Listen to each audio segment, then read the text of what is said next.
Along the Front Range are creating dangerous fire conditions on top of unseasonably dry weather and record-breaking warmth. Wildfire mitigation is critical right now.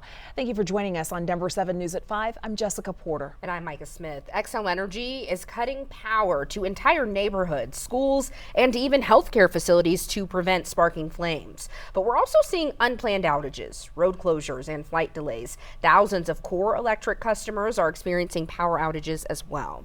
We have team coverage to break it all down for you on this Weather Action Day. Meteorologist Stacey Donaldson is tracking just how fast winds are blowing and when we could see them die down. Our Adria Irahita is in Boulder, showing us how neighbors are helping one another through these outages. But first, let's get out to Denver 7's Maggie Bryan in Golden tonight. Maggie, many residents are without power there. Good evening. Yeah, I just spoke with Xcel Energy to ask when residents might see that power come back on. They tell me that depends on how fast crews can get out to these areas and repair any damage to power lines. You can see behind me there are some crews out here right now. We're along Highway 93 just south of West 56th Avenue. There's some Xcel Energy crews fixing some bent power lines. They were almost snapped at the base of the wood there.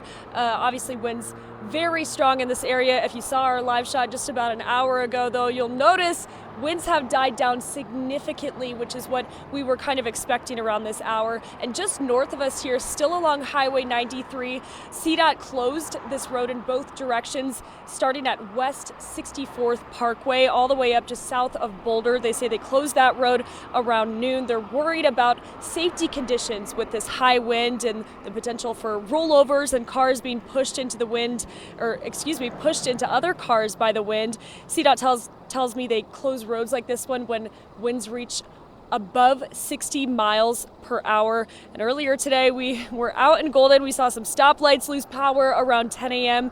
The same time, a lot of residents also lost power. We spoke with a few people who live in Golden who say they did their best to prepare for multiple days, potentially without power.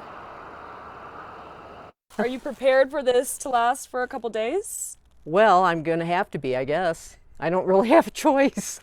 I did a bunch of baking this morning ahead of the power outage so we wouldn't have to open the fridge today.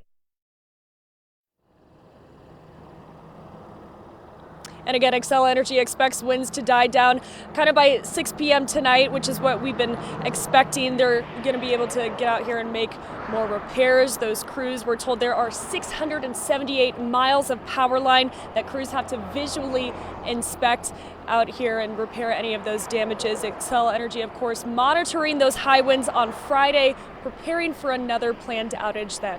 Live in Golden, I'm Maggie Bryan, Denver 7. There's a lot of work to do out there, Maggie. We appreciate those crews from Xcel keeping us safe tonight.